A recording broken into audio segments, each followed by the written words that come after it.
La Voz de Jerez presenta Nuestros Valores por Samuel Correa.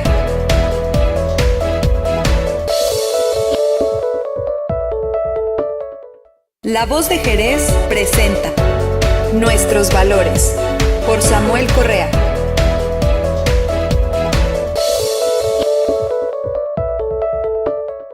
La Voz de Jerez presenta Nuestros Valores por Samuel Correa.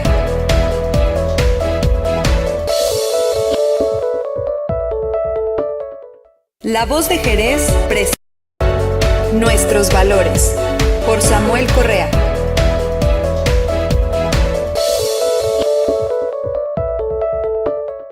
La voz de... Pues muy buenas tardes. En esta ocasión Nuestros Valores llega hasta sus hogares, pues gracias a la buena disposición de nuestro invitado especial del día de hoy. Ustedes lo van a disfrutar. Vamos a hablar sobre lo que es la narrativa, la poesía, los grandes beneficios que da el hecho de que tengamos siempre a la mano un libro para leerlo, porque hace falta. Es importante tener una lectura pues antes de ir al descanso, puesto que hay que alimentar el espíritu. Es importante. En alguna ocasión se preguntaba que cuántos libros leía un mexicano, el promedio del mexicano, acerca de el conocimiento de libros, y realmente pues era o es muy dramático el resultado. Fíjese nada más, llegamos a la conclusión de que más o menos la mitad de un libro es el promedio, porque hay personas que jamás tienen un librito por ahí que esté a la mano. Seguramente que los muchachos de las escuelas preparatorias, secundarias, nivel medio superior y profesional, pues sí, leen sus textos, pero ahora se trata de enriquecer nuestra biblioteca personal, particular en los hogares. Y los invitamos para que nos acompañen esta tarde, que es muy interesante y muy importante para todos los mexicanos, puesto que se trata de el 2 de octubre. Es una fecha histórica que ya más adelante estaremos comentando el 2 de octubre. Por lo pronto tenemos aquí en nuestro estudio nada menos que al maestro Jesús Humberto Carrera. Es jerezano, muy jerezano ciertamente. Él estuvo en sus estudios empezando desde el Jardín de Niños Nunutsi, y luego de ahí de la educación preescolar pasa a la Escuela Francisco García Salinas, la Tipo, que ustedes conocen como la Tipo. Estuvo como estudiante en la Escuela Secundaria Ramón López Velarde y, bueno, estuvo también en el Colegio de Bachilleres, precisamente en la Facultad de Letras Hispánicas, es la especialidad. La UAS. La UAS, ¿ven? Pues para poderse titular hizo su tesis acerca de José María Bárcena y también a ese gran escritor mexicano del siglo XIX, Ignacio Manuel Altamirano, un gran literato, un gran pensador, un gran filósofo mexicano, orgullo de Oaxaca y de todo el país. Precisamente la tesis se trataba sobre la ideología política en la literatura mexicana del siglo XIX. Bien, pues Jesús Humberto Carrera, ustedes lo habrán visto en las noches bohemias, cafés literarios que se han organizado continuamente en esta tierra de López Velarde, en Jerez, varias actividades de tipo cultural. Pues bienvenido, Bienvenido a La Voz de Jerez en este programa de Nuestros Valores. Bueno, muchas gracias, maestro Samuel Correa, mi maestro en la secundaria, por cierto, y hace algunos años. Y muy gustoso de atender su invitación, estando aquí, maestro. Hemos ocupado por ahí algunas funciones en lo relativo al ambiente cultural. Por ahí en el 2013-2014 ayudé en la coordinación de bibliotecas municipales, en una pequeña coordinación de enseñanza e investigación en el Instituto de Cultura. Hace 4 años empezamos con un programa piloto, un programa que hasta la fecha he trabajado, he defendido y con buenos dividendos para toda la sociedad, no nada más para un servidor. El programa piloto era hacer salas de lectura. La intención mía en un principio era crear un vínculo entre los niños y los jóvenes jerezanos en relación a la literatura, teniendo como puente la literatura, y que este puente nos lleve a tener la cultura más cerca, que el Instituto Jerezano estuviera más cerca de los niños y de los jóvenes en lo relativo a sus escuelas. Por ahí hay una labor muy importante y muy bonita que hace la maestra Imelda, a quien le mando un abrazo, un saludo, amiga de todos nosotros, la maestra Imelda, con sus talleres también. Entonces nosotros comenzamos a trabajar en un programa piloto hace alrededor de 4 años, donde íbamos a leerles a escuelas donde éramos invitados, escuelas de la cabecera municipal, escuelas primarias y también de algunas comunidades como el Durazno, como la Ermita de Guadalupe. Entonces creo que nos ha ido bien y estamos tratando día con día de abarcar, de llevar la cultura por medio de la literatura al mayor número de niños y jóvenes posibles. Por aquí, si gustan, comenzamos con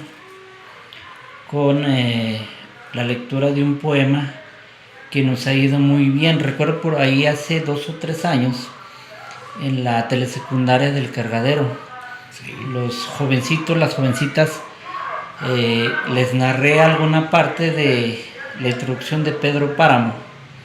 Les agradó y quedamos ahí con el compromiso de que ellos iban a conseguir el libro de Juan Rulfo en la biblioteca escolar y lo iban a fotocopiar y lo iban a leer. Creo que desde ahí tuvimos un buen arranque. Y también lo que me gusta mucho trabajar con los jóvenes son los poemas. Yo les digo, es muy padre que los jóvenes escuchen reggaetón. Yo se los digo bromeando, que pueden escuchar lo que quieran. Pero en cuestión de conquistar a una jovencita, o al revés, una jovencita que quiera conquistar a un joven, caballero, ¿por qué no se mandan en las redes sociales un poema? Sí. Un poema, pensamientos literarios. Un poema que nos proyecte como personas dignas, jerezanas, coterráneas de López Velarde. Por ejemplo, aquí voy a dar lectura a un pequeño poema, uno de mis poemas favoritos y que les ha agradado a algunos jóvenes. El poema número 20 de Pablo Neruda. Sí, el tremendo y gran poeta chileno. Sí. Pablo Neruda. Bueno, pues escucharemos. Admirador, por cierto, también de López Velarde, Pablo Neruda. El poema 20. Puedo escribir los versos más tristes esta noche. Escribir, por ejemplo, la noche está estrellada y tritan azules los astros a lo lejos. El viento de la noche gira en el cielo y canta. Puedo escribir los versos más tristes esta noche. Yo la quise y a veces ella también me quiso. En las noches como esta la tuve entre mis brazos. La besé tantas veces bajo el cielo infinito. Bueno, maestro, perdón que interrumpa la lectura del poema. Más que trabajar en la declamación con los jóvenes, yo trabajo más bien la comprensión. Comprender los poemas. Comprender los poemas. Me resultaba un poco curioso que les leía algunos poemas y no entendían el acomodo de las oraciones que hacen los autores, los poetas. Que es un acomodo muy estético, es un acomodo fuera de lo común, de lo que escriben regularmente en revistas o periódicos. Se está hablando de un lenguaje ya más elevado, pero no, esto no quiere decir que sea elitista. La poesía tiene un carácter bello. Entonces creo que las personas que son gustosas de leer la poesía deben de ir trabajando una sensibilidad intelectual y, ¿por qué no?, hasta espiritual, para poder palpar de una manera sinestésica, con los sentidos, puedan palpar lo que nos está transmitiendo el poeta. Y claro que es importante que para poder comprender los mensajes de los poetas es necesario adecuarnos a su lenguaje, porque muchas de las veces es un lenguaje ya de cierto nivel cultural, intelectual, y que a veces el poema es hermoso, es bonito, pero al momento de leerlo no penetramos completamente al pensamiento, porque tenemos el candado de las palabras a veces que muy no difícil, comprendemos, que no son comunes en el lenguaje popular. Y es ahí donde está pues precisamente la educación, porque nos está enseñando un lenguaje nuevo que se va a ir pues formando parte ya de nuestro léxico. Entonces, uno de los consejos que yo recomiendo es leer, de preferencia literatura, poemas, novelas, cuentos de autores reconocidos. ¿Para qué? Para poder comprender todo esto, para ampliar nuestro bagaje cultural. Por ahí decía alguna frase de Tomás de Kempis, decía que la literatura sea la llave de acceso al conocimiento. Esto, Tomás de Kempis venía saliendo de la Edad Media, y en la Edad Media, como todos sabemos, pues no todo el mundo tenía acceso a los libros o a saber leer, el caso de Sor Juana. Pero nosotros que ya tenemos acceso a los libros, tenemos, bueno, ya ahora con su salvedad de las tecnologías, tenemos la llave de acceso al conocimiento. Quien sepa leer y sepa comprender los textos tiene una gran ventaja, no sobre los demás, sobre sí mismo, para poder progresar y hacer pues un pueblo más productivo en todos los aspectos. Así es, efectivamente. Bueno, ya nos fuimos creo que por otro lado, maestro. Bueno, es importante hacer este paréntesis para poder ir entendiendo los mensajes de Pablo Neruda. Sí. Otro de los poemas que a mí es muy pequeño, pero nos ha surtido muy buen efecto con los niños, incluso los niños de sexto. Recuerdo por ahí el maestro Adolfo, si está por ahí todavía en la escuela Candelario, le mando un saludo, con sus alumnos el año pasado en sexto año, o en quinto, creo que en quinto, y el maestro Ricardo en sexto, le leíamos este poema y los niños interactuaban. Yo les preguntaba, a ver, ¿qué me quiere decir Mario Benedetti en este párrafo? Uh-huh. Y entramos en un juego de palabras, en un juego de ideas, donde decían, es que me está diciendo una cosa, pero entendemos otra, o qué nos está diciendo. Bueno, este poema también es uno de mis favoritos, de mis autores favoritos, Mario Benedetti. Corazón coraza.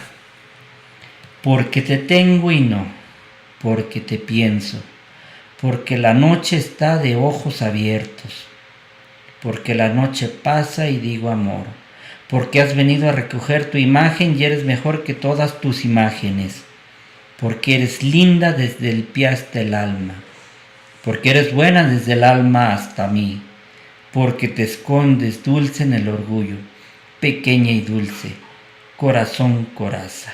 La primera pregunta que yo les hago a los niños, a los jóvenes, ¿qué te indica el título? ¿qué es corazón coraza? Y ahí vamos deshebrando todo lo que tenga que ver con la literatura, con el lenguaje, con la raíz de la palabra. Mario Benedetti juega un poquito con el lenguaje al hacerlo como repetitivo, estas palabras, corazón, coraza. Me dicen los niños, pues entendemos que es corazón, pero coraza, ¿qué es?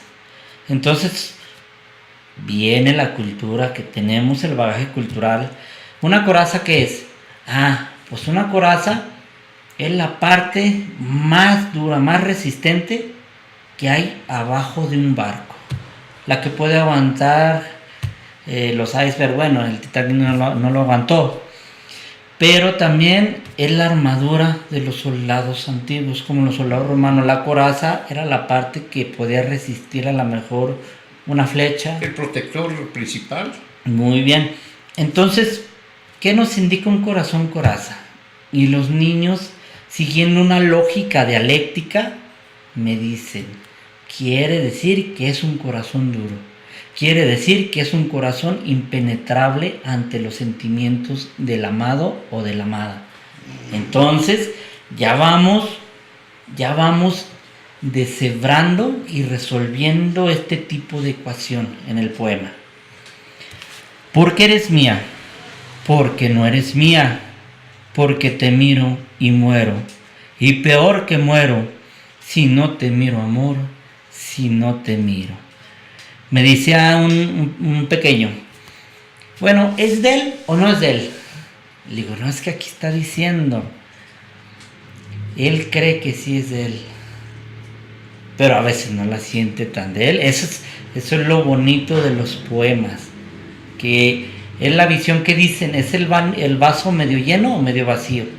Es como andemos en nuestros sentimientos ese día, o nos lo acomodamos como mejor nos conviene también. Porque tú siempre existes donde quiera, pero existes mejor donde yo te quiero, porque tu boca es sangre y tienes frío. Tengo que amarte, amor, tengo que amarte, aunque esta herida me duela como dos. Este verso, aunque esta herida me duela como dos, ¿a qué nos suena, maestro? Dice, los niños, los jóvenes son muy listos.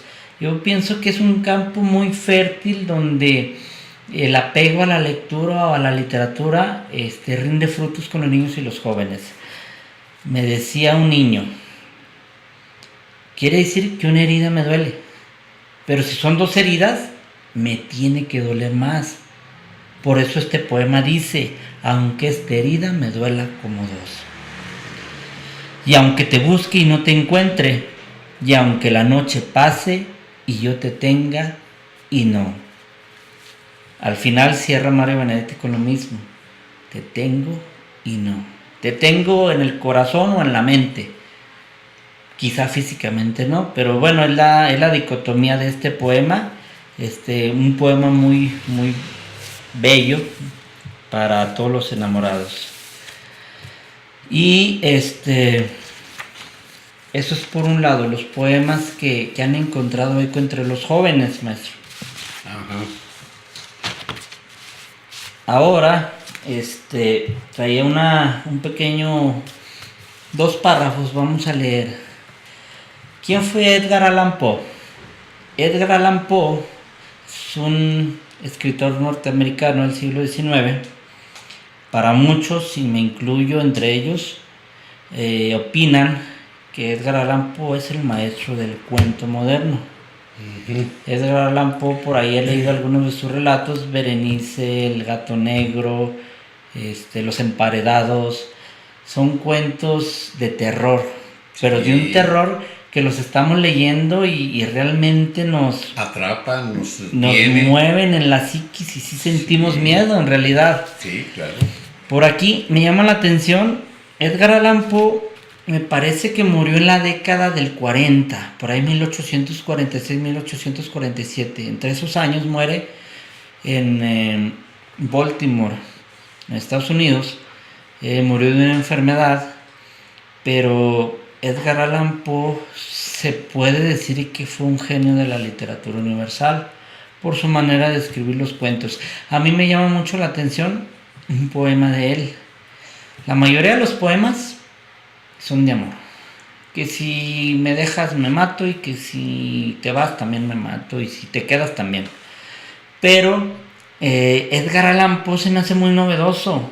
Hace 160 años Edgar Allan Poe nos dejó un cuento muy bello. Para mí muy interesante. Es un cuento de terror. Se llama El Cuervo. Sí. Para mí uno de los poemas con una métrica, bueno, en el inglés una métrica muy, muy interesante, un encabalgamiento también muy interesante. Voy a leer algunas estrofas para ver si se dan cuenta más o menos de qué trata. El estilo, y además el estilo de él, que era precisamente, captaba el interés de los lectores a través del misterio, a través de lo desconocido. del enigma, ¿no? El enigma. Sí. Y eso es lo que nos atrapa a quienes hemos seguido Nos mueve. a Edgar. Sí, claro. Vamos a verlo. El Cuervo. Una vez, al filo de una lúgubre medianoche, mientras débil y cansado, en tristes reflexiones embebido, inclinado sobre un viejo y raro libro de olvidada ciencia, cabeceando, casi dormido, oyóse de súbito un leve golpe, como si suavemente tocaran a la puerta de mi cuarto. Es, dije musitando, un visitante, tocando quedamente a la puerta de mi cuarto. Eso es todo, y nada más. Ah, aquel lúcido recuerdo de un gélido diciembre, espectros de brasas moribundas reflejadas en el suelo, angustia del deseo del nuevo día. En vano, encareciendo a mis libros, dieran tregua a mi dolor por la pérdida de Leonora, la única virgen radiante, Leonora, por los ángeles llamada, aquí ya sin nombre para siempre.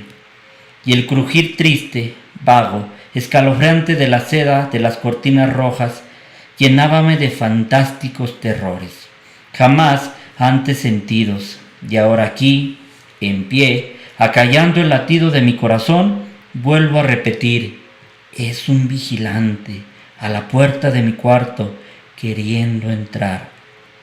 Algún visitante que a deshora a mi cuarto quiere entrar.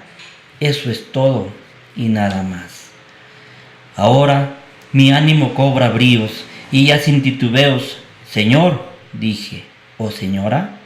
En verdad, vuestro perdón imploro.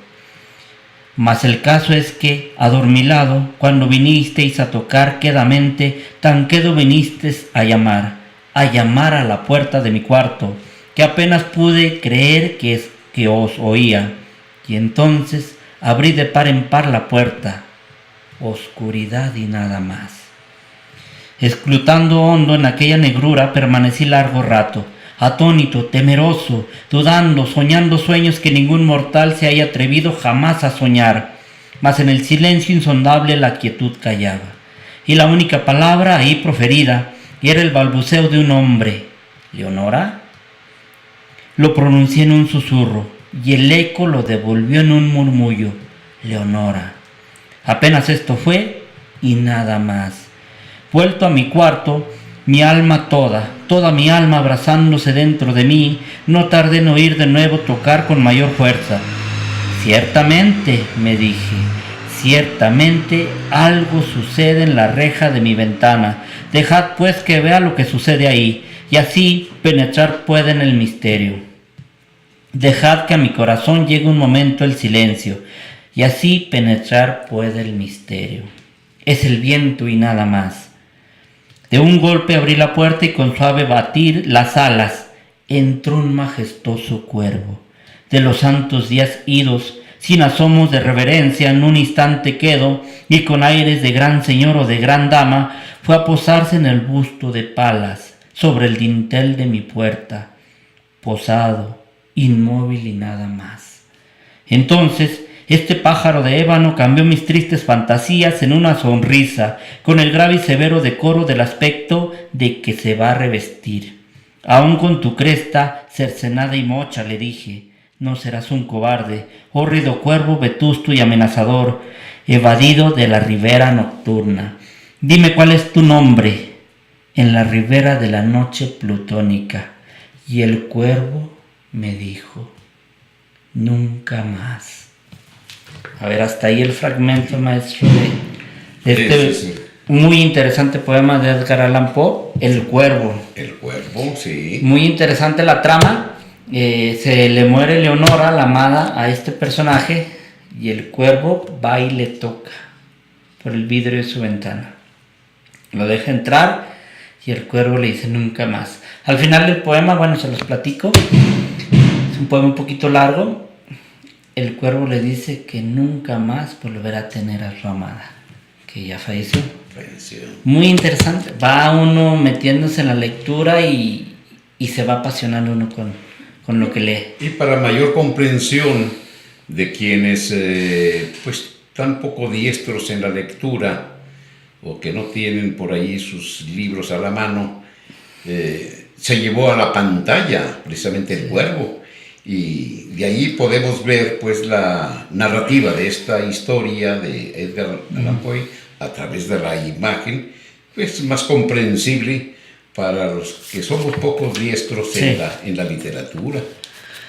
Yo les recomiendo ver las películas, pero por ahí comentábamos con algunos amigos de la licenciatura en letras que en muchas ocasiones o en la mayoría un film se queda corto con la visión que nos da una novela, un cuento, un relato, un poema. Recuerdo por ahí la novela de Ana Karenina. Ana Karenina, cuando uno lo está leyendo, de León Tolstoy, te imaginas y sientes el frío, cómo cae la nieve, cómo se escucha el silbido de la locomotora donde va Ana Karenina, cómo rechinan los rieles del tren. Y cuando ves la película, una película buena, por cierto, me gustó mucho el vestuario y la escenografía, una película hollywoodense que salió, no sé, hará cosa de 5 o 6 años. Sí. Se me hizo muy interesante la vestimenta, unos vestidos preciosos, una escenografía muy buena, ambientada, al parecer como en toda la historia era representada como en un escenario, donde crecían plantas, donde crecía follaje, donde crecían flores. Muy interesante y muy bonita la película, pero no alcanza a abarcar las, no sé, creo 800 páginas que tiene Ana Karenina en un libro de la editorial Porrúa. Ajá.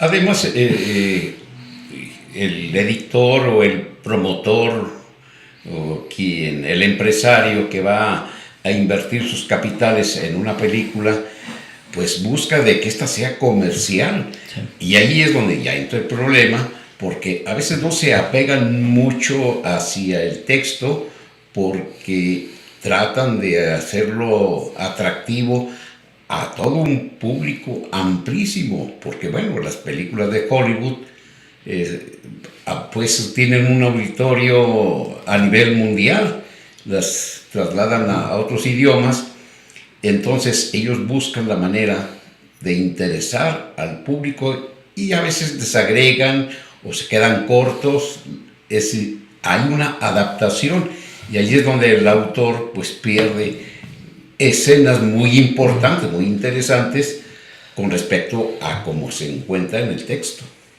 Muy bien. Maestro, bueno, para no hacer una laguna en el tiempo, pasamos ahora a la etapa de narrativa. ¿Cómo ve? Bueno, no sé si tengamos por allí un pequeño paréntesis.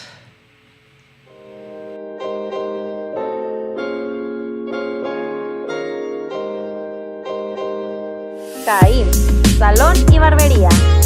Estamos ubicados en Avenida González Ortega, conocida como Calle del Tianguis, número 10A. Anteriormente, les atendíamos al lado de Melit, por la Álvaro Obregón. Citas al teléfono 947-0783. Horario de lunes a viernes, de 10 de la mañana a 8 de la noche. Y sábados y domingos, de 9 a 3 de la tarde.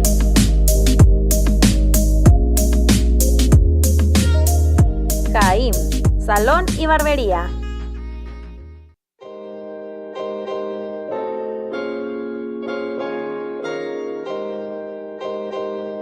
CAIM, Salón y Barbería.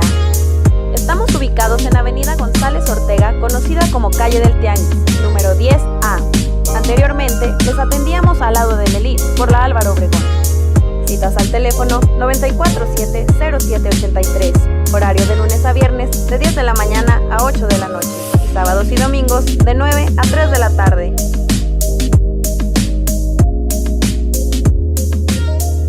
CAIM, Salón y Barbería. Vamos a continuar con un aspecto muy importante de este programa. Pues la narrativa es una de los aspectos muy interesantes, muy importantes para todos nuestros estudiantes que les gusta la literatura, y desde luego que un buen literato debe de saber narrar. Tiene sus reglas, no únicamente pues hay que escribir, sino que lleva pues ciertas características que no son tan fáciles de dominar, pero todo se logra a través de la ejercitación, a través de escribir y escribir. Esa es la recomendación principal para todo escritor, es que escriba y escriba y escriba. Así es, maestro. Para ser un buen lector, bueno, dice Borges, antes de escribir, de sentirme orgulloso de lo que he escrito, me siento más orgulloso aún de lo que he leído. ¿Esto qué nos indica? Que para ser un buen escritor, primero tuvimos que haber pasado por el proceso de ser un buen lector. Y no nos vamos de paso, ahí nos quedamos. Tenemos que seguir leyendo para seguir escribiendo. Interpretando las palabras de Jorge Luis Borges.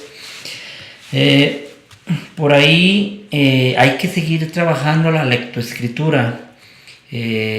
Hago salas de lectura, algunas narraciones orales con niños pequeños de kinder, con niños de primaria, y hacemos ejercicios interesantes porque me escriben otro posible final diferente al final que yo les pude haber narrado de cierta historia. Y ahí estamos aplicando la lectoescritura, cuando nos ponemos a leer y ellos escriben o una semblanza de lo que ellos entendieron del texto. Un ejercicio muy, muy loable, que lo he visto en maestros con una gran vocación como el maestro José Luis Campa García, a quien mando un saludo. Con los alumnos de él hemos hecho algunas salas de lectura, por ahí cuando estaba en la Escuela Zaragoza hace 3-4 años, y ahora creo que es maestro en el Instituto Maxwell. También por ahí hicimos alguna ponencia sobre literatura el año pasado. Pero sí es factible que los niños lean y escriban.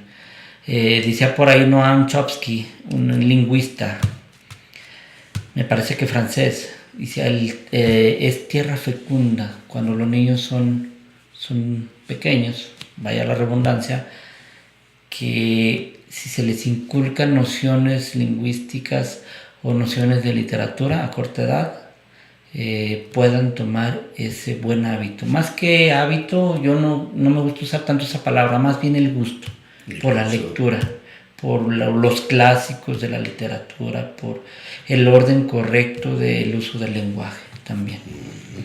Maestro, no sé, por ahí hay algunas imágenes de lo que quizá nuestro auditorio ahorita ya las está viendo, imágenes de lo que hacemos. Nos invitan por ahí, nos hacen la invitación por parte del Instituto Jerezano de Cultura, y van algunos maestros, solicitan que hagamos alguna actividad con los niños, y es cuando narramos cuentos o le leemos algo a los niños, para que en este sentido vayan generando imágenes literarias a corta edad, maestro. Sí, es importante, es básico. Y esto del gusto por la lectura debe de empezar desde el preescolar. No hay que esperar que estén en primarias o en secundarias, sino que ya los niños chicos deben de escuchar narrativas de cuentos pues infantiles de acuerdo a su edad, pero ya los estamos encaminando a que entren al gusto por la lectura o por el cuento. Yo creo que sí, maestro. En este sentido,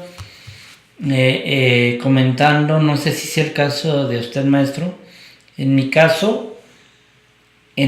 se leían libros.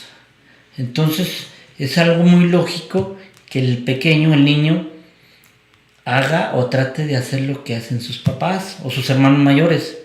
Mis papás leían, entonces yo todavía no sabía leer, yo tenía 4 años, y yo tomaba el libro. Me acuerdo que mi mamá me leía algunos relatos de las 1001 noches, que lo de Alibaba y los 40 ladrones, que el príncipe no sé qué de Persia, que entonces volaba mi imaginación y ya me urgía por enseñarme a leer, y me enseñé a leer para poder leer esos cuentos. Entonces, el consejo que les doy a los niños es que le digan a sus papás, antes de dormir, apague su televisión, deje por ahí el celular a un lado y agarre un libro y léale un cuento a su hijo antes de ir a dormir.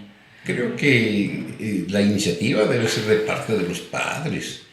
Si un padre, una señora está muy interesada en el capítulo de la novela, pues difícilmente va a querer apagar el televisor por contarle un cuento a su hijo, o para platicar con su hijo, o narrarle la vida de algún personaje ilustre, sea local o sea de la literatura. Pues nos atrapa la imagen del televisor, y pues difícilmente siento que podrían apagarlo.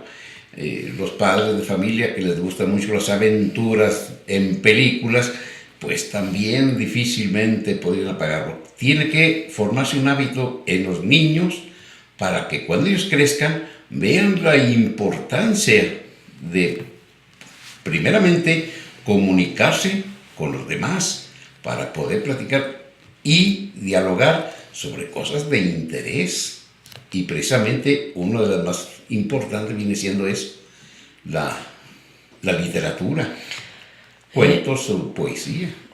En lo relativo a lo que me dice maestro, sí creo que la literatura nos puede dar para todos los gustos. Por ahí hay algunas películas, las de Sherlock Holmes, que tuve la oportunidad de leer algunos relatos de Arthur Conan Doyle, el autor de Sherlock Holmes, inglés. Son un estilo de narración o de novela policíaca, que muchos de esos cánones los vienen siguiendo los guionistas de películas de acción. Y realmente de ahí se basan para hacer sus historias. Entonces, cuando leemos esas novelas es muy emocionante. Recuerdo mucho una novela de Arthur Conan Doyle, se llama El perro de Beckersfield. Sí. Entonces es como este detective Sherlock Holmes con su ayudante Watson, que por cierto no era ningún tonto, era muy inteligente en el de este personaje, van resolviendo un caso de un perro demoníaco. Entonces resulta que ni era demoníaco, y si era un perro, pero no era tan perro. Entonces era un perrito que por ahí una mano humana lo disfrazaba y le ponía en el hocico algo de una sustancia para que brillara en la noche, y lo hacía enojar para que saliera más bravo, pero no era nada del otro mundo. Muy interesante cómo Arthur Conan Doyle nos va desmenuzando la trama, y realmente es una trama que atrapa.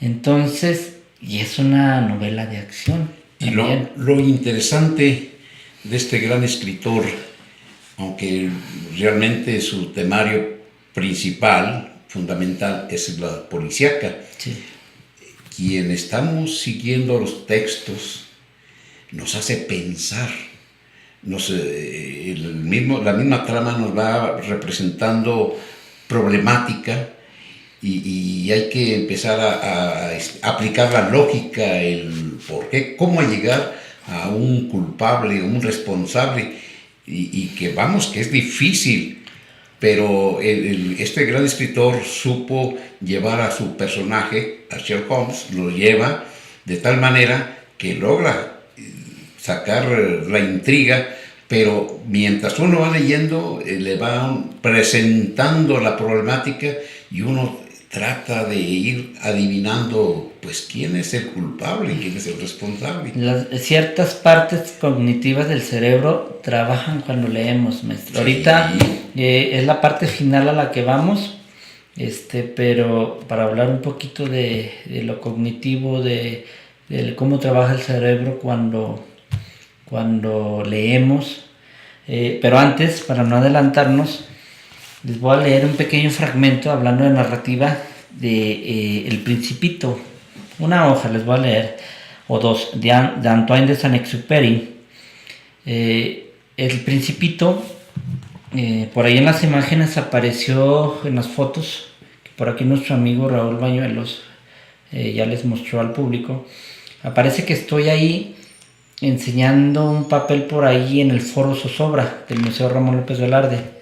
Les platico que en las pasadas jornadas Ramón López Velarde, en los 12avos Juegos Florales, tuve una participación especial trabajando con niños de primaria. Fue un taller en base al Principito, los valores del Principito. Entonces trabajamos con dibujos. Las personas que han leído esta novela corta de Antoine de Saint-Exupéry saben que es muy importante para el desarrollo de esta novela los dibujos. Sí. Cómo dibujan los niños, cómo representan su realidad o lo que ellos piensan por medio de dibujos. Sí, entonces, por ahí estuvimos narrándola y estuvimos haciendo un taller, algunas partes del Principito. Una de las lecturas que yo recomiendo mucho como valores. Los contextualizo. El Principito viaja por varios planetas. Llega donde hay un borracho, llega donde hay un rey que es tipo cacique, llega donde hay un vanidoso, llega donde hay un farolero que se la pasa trabajando, llega a varios planetas. Entonces alguien le dice, un geógrafo le dice en un planeta, ¿por qué no vas a la Tierra? La Tierra es un planeta muy rico en flora y fauna y también hay mucha gente. Sí. Entonces el Principito llega, su nave cae en el desierto de África, se hace amigo, por cierto, de un zorro. Sí, se me hace curioso este caso porque en la película de Pinocho, bueno, que yo la vi hace muchos años, la película de Pinocho, como la imagen del zorro, es un personaje malo, es un personaje que influye de mala manera a Pinocho, por así decirlo, pero en el zorro del Principito pasa todo lo contrario. En el zorro del Principito, el zorro es un ser, no digo que sea animal o no digo que sea humano, porque habla y se expresa muy bien, es un ser que le enseña al Principito por medio de la amistad y del vínculo que ya se creó, un vínculo que se crea con todas las personas. Por eso esta pequeña novela, El Principito, es humanista, porque trata de concientizar a la humanidad. Es una novela como de coyuntura, porque este autor, piloto francés, estaba muy triste por la situación de la Segunda Guerra Mundial. Él escribe El Principito en los últimos años de la Segunda Guerra Mundial. Entonces él se sentía muy decepcionado por la humanidad, cómo estaba viviendo. Sí, camino. Y analizándolo a grandes rasgos, esto pudiera ser un llamado de atención para hacernos más humanos. Es una obra de cajón para quien quiera ser amante de la literatura o de la lectura.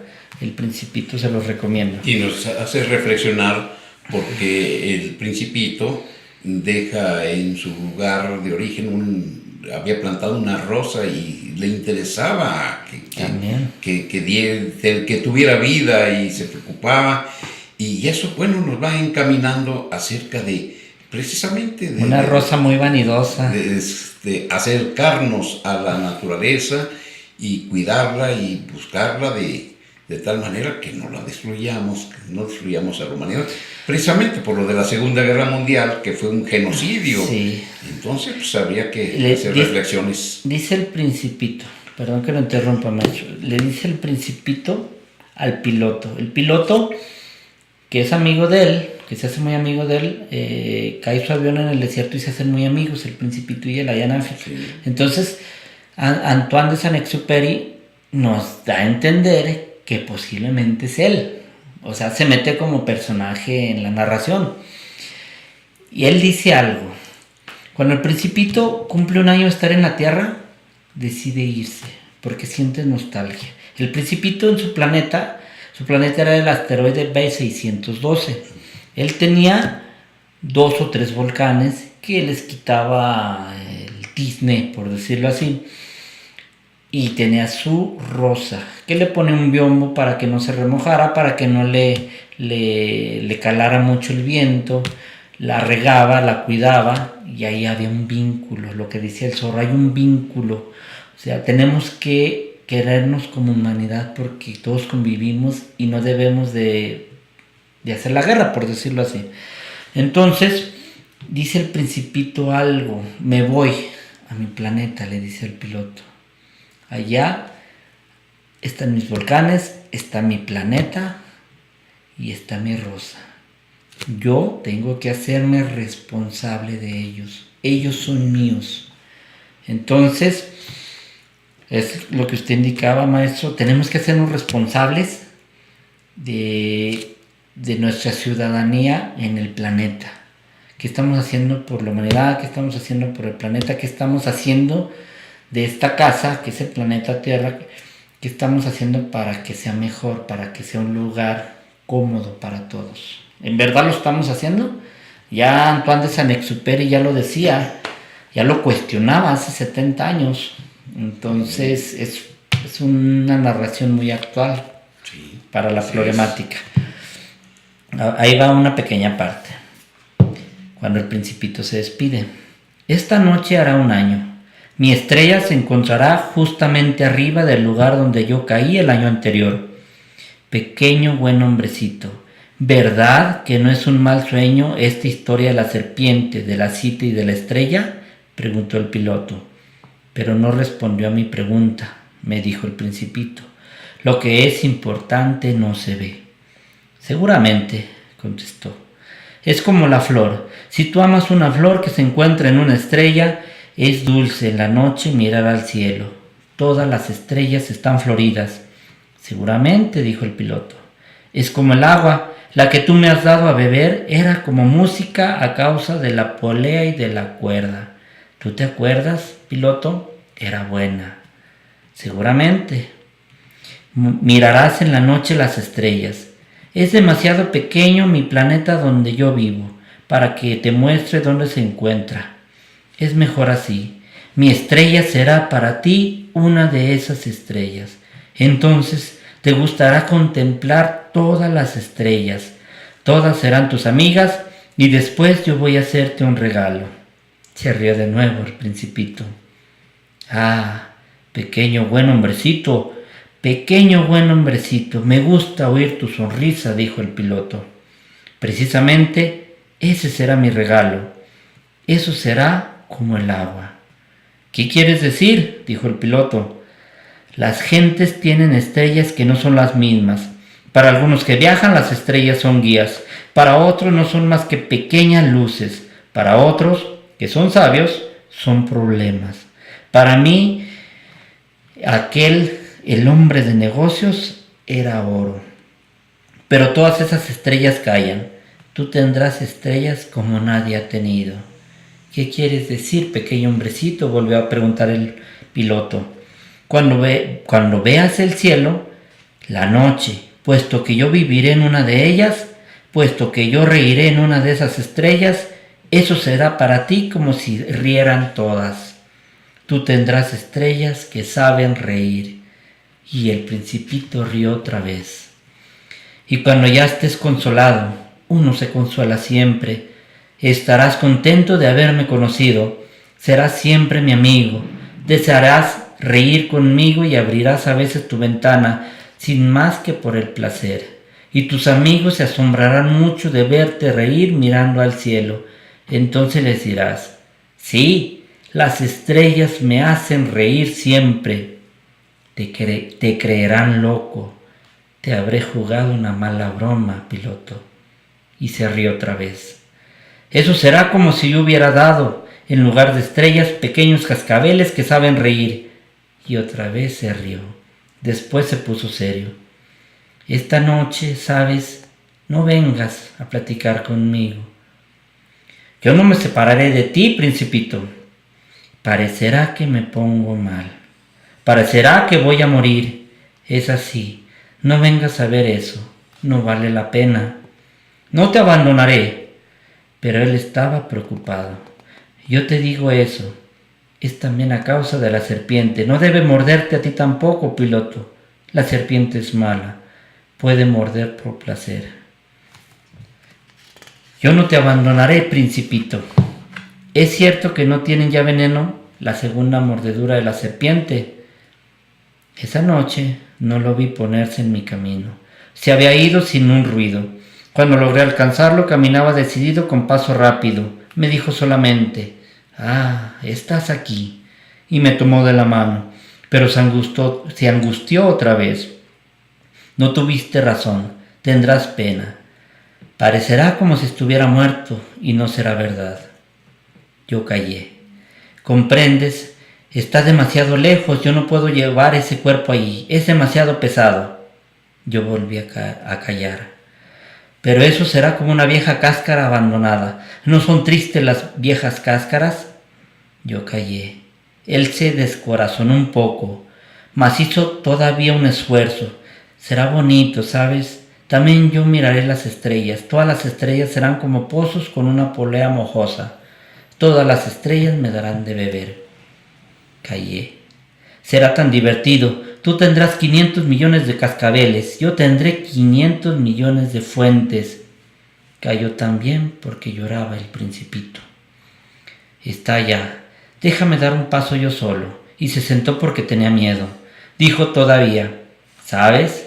Mi flor, yo soy responsable de ella. Es tan débil, es tan ingenua. Tiene 4 espinas que no valen de nada para protegerla contra el mundo. Me senté porque no podía mantenerme más de pie, dijo. Bien, eso es todo. Titubeó todavía un poco, después se levantó, dio un paso. Ya no podía moverse. No hubo más que un rayo amarillo cerca de su tobillo. Se quedó un instante inmóvil, no gritó. Cayó dulcemente como cae un árbol. Ni siquiera hizo ruido, a causa de la arena. Es ahí cuando la serpiente muerde al principito. Así es. Bien. No, pues muy recomendable este bonito libro, pero no únicamente para los niños, sino también para los adultos. Es lo que, Nacho, es lo que les comentaba por ahí algunos compañeros del Instituto de Cultura. El Principito es recomendable para adultos porque trae una ideología, trae unos valores muy interesantes, y también es para los niños, para ir cimentando valores desde pequeños. Pero a los adultos nos sirve muy bien como un texto humanista. Sí, claro.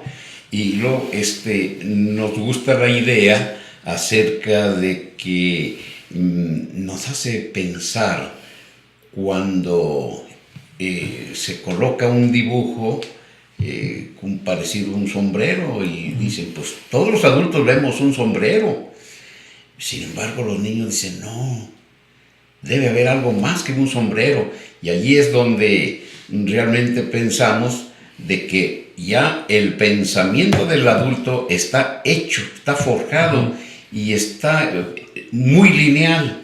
Sin embargo, el niño tiene una riqueza imaginativa y nos lleva pues a pensar en que el adulto tiene que convertirse como niño para que su pensamiento sea tan rico y tan grande que pueda comunicarse con los niños y puedan crecer juntos. Y un niño que tiene un padre que lee, que le comenta, que reflexionan juntos, llega a haber un crecimiento y allí tenemos pues los futuros literatos. Muy bien. Creo que sí estamos de acuerdo en ese punto, maestro. Por eso hay que tratar de incentivar más lo relativo a la lectura, a la literatura en los niños y en los jóvenes. Les voy a narrar un pequeño pedazo, una pequeña parte de una leyenda de un pueblo cercano. Una leyenda, a los niños les encantan las leyendas, a los niños y a los grandes también. Ah, sí. Precisamente hay mucha clientela de adultos cuando se ven un libro de historias, de misterio, de leyendas, narraciones, y que eso pues llevan su parte increíble, como es el caso de La Llorona. Exactamente, macho. Bueno, en ese sentido, esta historia pasó hace algunas décadas. En las comunidades, en los ranchos, en los pueblos vecinos, no había luz eléctrica todavía, hace algunos años. Las personas se entretenían de otra manera. Las personas, después de trabajar en el campo, los hombres, las mujeres en ocasiones les ayudaban. Por la tarde-noche, las mujeres iban al rosario,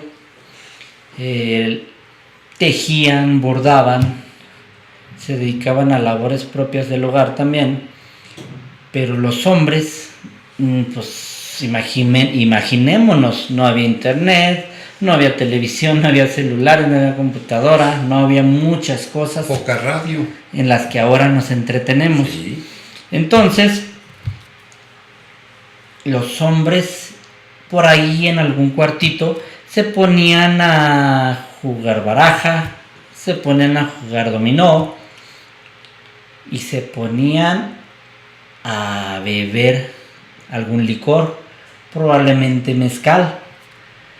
Eso era muy malo. ¿Estaremos de acuerdo, no, maestro? Así es. Es muy malo cuando no invitan. Bueno, supongamos que era malo porque les hacía daño.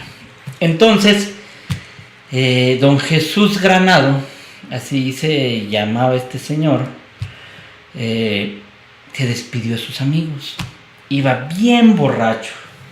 Se enredó en su zarape, se puso su sombrerito de palma, sus guaraches, todo el mundo trae guaraches que son muy cómodos, y agarró la botella de mezcal a medio terminar y se la puso aquí. Ya ve que los borrachitos se agarran así, se van deteniendo de la botella, claro. Curiosamente no se caen.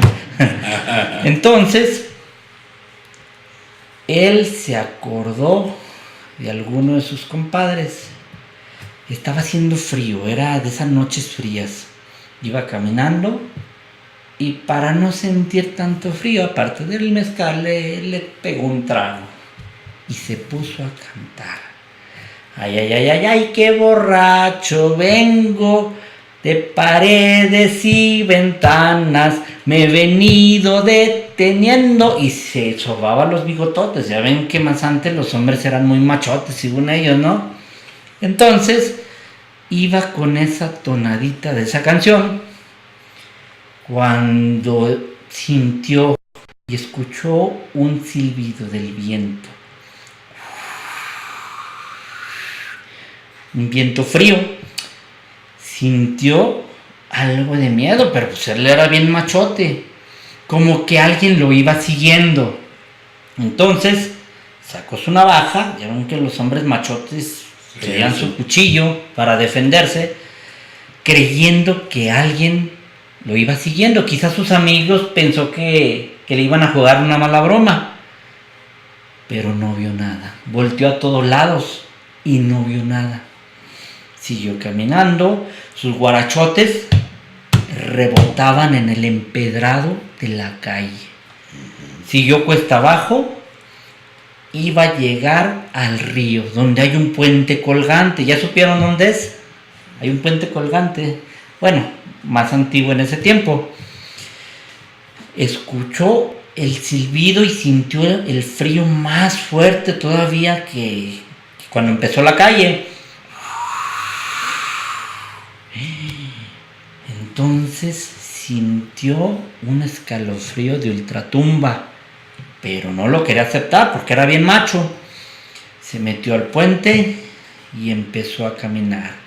Las tablas atravesadas del puente eran tablas que se remojaban con la lluvia y con la erosión del aire del sol, crujían, ya estaban medias viejas. Entonces él siguió caminando, le dio un trago a su botella de mezcal y de repente escuchó algo a lo lejos, allá muy lejos, por allá por la mesa del zapato, yo no sé por dónde, un cerro. Ay.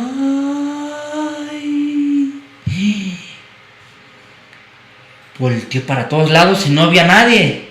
Sacó su cuchillo otra vez y como estaba temblando, se le cayó. Rebotó entre las piedras y cayó al agua. Siguió caminando, agarrándose de las sogas que tenía el puente colgante, abriendo los ojos lo más que podía para ver qué veía, qué se escuchaba, y no había nadie. Entonces, a medio puente, escuchó el ruido, ahora más cerquita de con él. ¡Ay! Vio su botella y creyó que el licor le estaba haciendo daño, ya lo estaba haciendo escuchar cosas que no. Agarró su botella y la arrojó con fuerza y se estrelló entre las piedras del río. Ahora ya no tenía ni cuchillo ni mezcal para defenderse del frío y de los espantos. Entonces volteó para todos lados y ¿a quién cree que vio, maestro? ¿A quién? A su suegra, exactamente. No se crea, no. Entonces no vio a nadie. Dijo, ay, Dios mío, bueno, pues ¿quién me quiere asustar? Dijo, todavía según él bien machote, va sobándose los bigototes. Pero no había nadie. Cruzó el puente y ya no tenía con qué defenderse. Se fue derechito a meterse por un callejón entre las casas del otro lado del río del pueblo. Ya ve, maestro, que dicen que a la medianoche los perros ven a los espantos y ladran. Ahí en ese callejón los perros empezaron a ladrar por todos lados. Parecía que les habían enseñado unos chorizos para alborotarlos. Estaban ladre.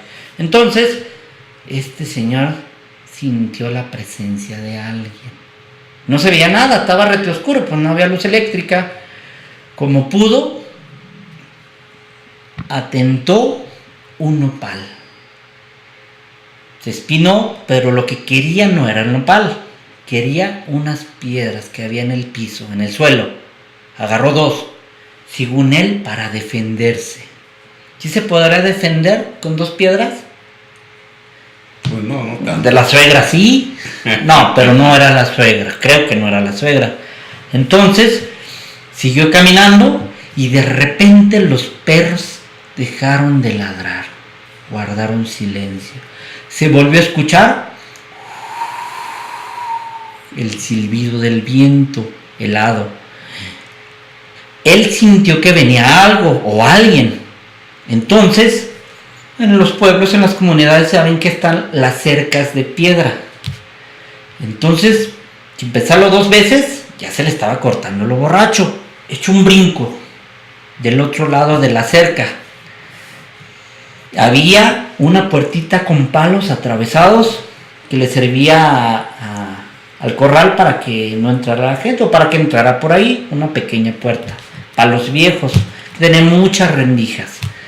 Él se agachó, se limpió bien el ojo izquierdo y se puso a ver qué pasaba. Entonces, volteó un poco para la bocacalle del callejón, por la parte de arriba, cuesta arriba, venía bajando algo. Era la silueta posiblemente de una mujer. Traía un vestido blanco que le volaba con el viento. Esta mujer venía andando. Lo curioso es que venía como flotando en el aire. No se le veían los pies. Se volvió a limpiar los ojos y sí, no se le veían los pies. Traía una cabellera larga y negra que le volaba también con el aire. Esta mujer no venía sola. Traía una correa, así como cuando sacamos a pasear a la mascota, pero ella traía un perrito. Bueno, ya no era un perrito vivo, era el esqueleto de lo que había sido un perrito. El esqueleto, venía moviendo la cola. Ella seguía andando cuesta abajo, con su cabellera, con su vestido largo, holgado y blanco. El señor sintió mucho miedo, don Jesús Granado. Se tumbó el sombrero para ver mejor.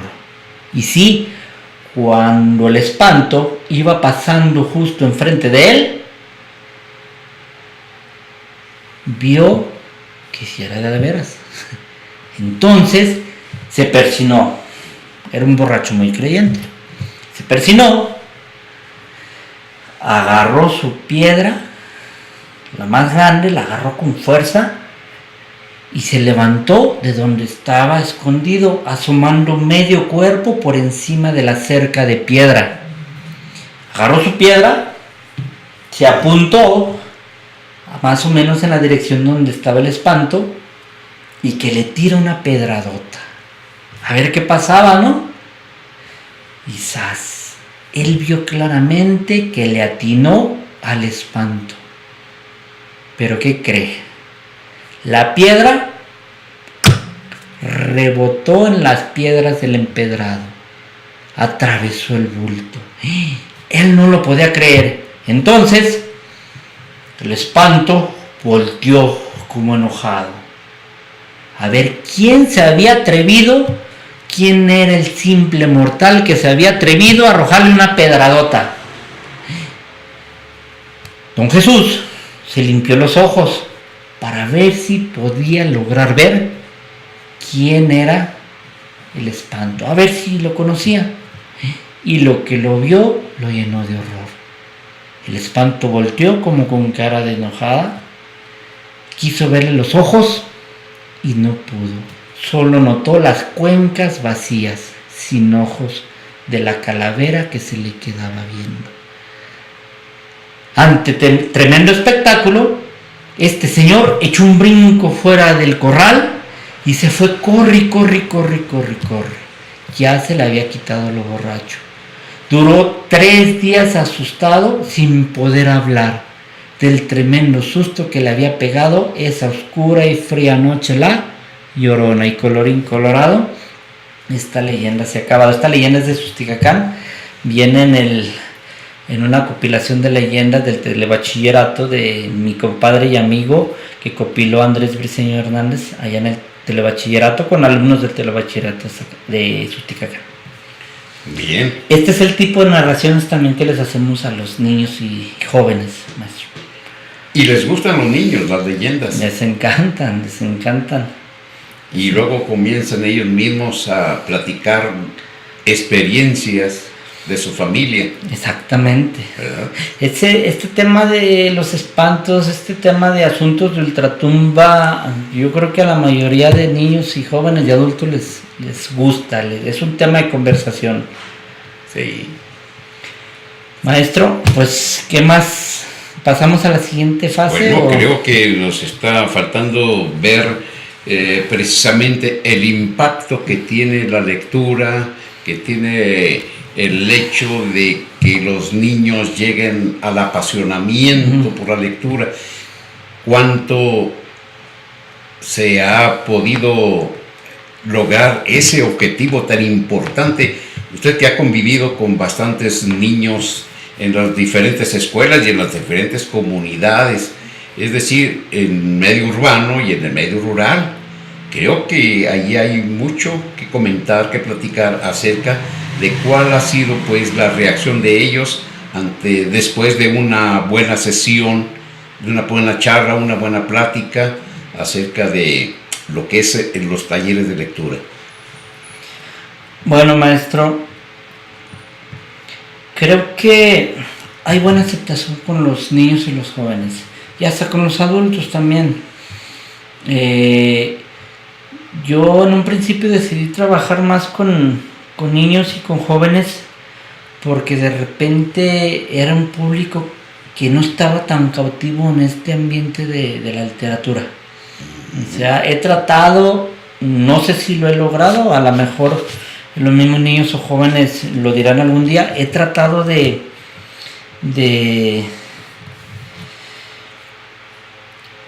ser un promotor para los niños y los jóvenes, de empaparlos de la literatura, de que conozcan a los autores clásicos de la literatura universal, de la literatura mexicana. Y de ahí creo que puede venir una mejor calidad de vida. Que no se malentienda lo que quiero decir. Precisamente vamos a hablar de algo muy interesante. Hace algún tiempo leí un artículo del diario El País, el diario de circulación nacional y de circulación española. Decía: leer ficción nos hace mejores personas. Un artículo de Jesús Méndez González, publicado el 23 de septiembre del 2016. Lo empecé a leer. Entonces nos decía la tesis de la idea principal de este escrito, de este ensayo, nos dice que las personas que leen tienen mejores posibilidades y una calidad más óptima de vida. ¿Esto en qué consiste? Las personas que leen novelas, no sé, El Quijote de la Mancha, pasa un sinnúmero de aventuras, Alonso Quijano, el Quijote, el personaje, junto a Sancho, junto a los caballeros con los que va peleando, donde se nos muestran problemas de vidas cotidianas. Entonces, según este estudio, este artículo del diario El País, nos dice que las personas que leen tienen más posibilidades de encontrar una pronta solución a sus problemas. Esto es simple y sencillo. ¿Por qué? Porque la literatura es un reflejo de la realidad. Es decir, los escritores no escriben cosas que no están fuera de la realidad. Los escritores, si bien es cierto, es una trama inventada o una historia inventada, siempre van a partir de un hecho cotidiano relativo a la vida humana. Entonces, en este sentido, las personas que ya han leído los problemas de muchos personajes y que han sabido soluciones para esos problemas, es más fácil que encuentren la solución al problema que tengan en la vida real, según este estudio. Sí. No queremos decir con esto que la literatura es una varita mágica, no lo es, pero sí te puede dar una apertura, y al abrir apertura de opciones, al abrir apertura de pensamiento, ya es un avance, eso sí es algo garantizado. Sí, claro. La literatura, para que pueda llegarle al gusto de la gente, se requiere que no tenga cosas mágicas, sino que sean cosas de tipo cotidiano, bien contadas, bien platicadas, y muchas de las veces aquellos problemas de la novela forman parte de nuestra propia existencia porque tienen semejanza con cosas que han sucedido, que han ocurrido o que nosotros hemos vivido. Entonces es muy interesante, muy importante que tengamos acceso al cuento. En lo relativo a ese tema también, las últimas ideas neurológicas o los últimos estudios o avances en la neurología, principalmente en Europa, en España, arrojan resultados muy interesantes. Se han hecho experimentos con cierto grupo de personas que leen y personas que no leen. se han visto resultados muy impresionantes. Las personas que leen, por ejemplo, tienen mejor actitud ante la vida, tienen mayor vitalidad, no tienen tantos problemas y tienen más opciones de una vida próspera. Sí, claro. Y esto, volvemos a lo mismo, no es ninguna varita mágica, pero las personas que no leen, según este estudio, son conflictivas, entretienen su intelecto en cosas baladíes sin importancia. Sí. Entonces es algo lógico, se trabajan ciertas cuestiones neurológicas en el cerebro cuando se lee, que nos hace personas más competitivas, que nos hacen personas más comprometidas con nuestro trabajo, con nuestra labor. No se debe de entretener la persona que lee en cuestiones banales, en comentarios que no van, ¿sí me entienden? Claro. Para no hacer chismes. Y es más lógico en el pensamiento, sí, porque, bueno, hay opciones para poder seleccionar las mejores respuestas a la diferente problemática. Bueno, pues tenemos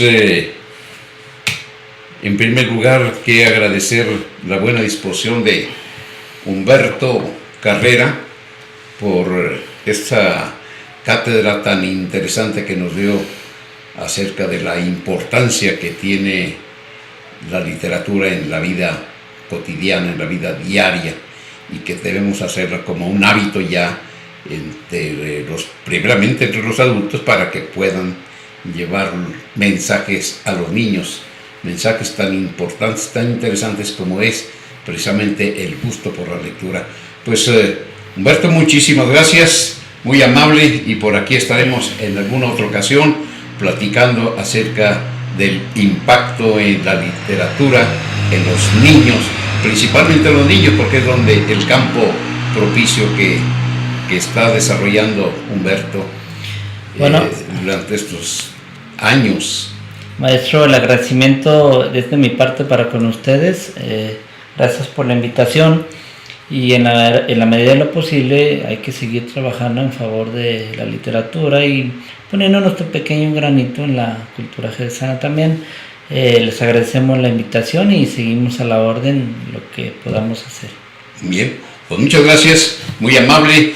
Y ustedes, no se les olvide que tenemos una cita el próximo martes a esta misma hora y por este mismo canal, La Voz de Jerez. Buenas tardes. Jerez presenta Nuestros Valores por Samuel Correa.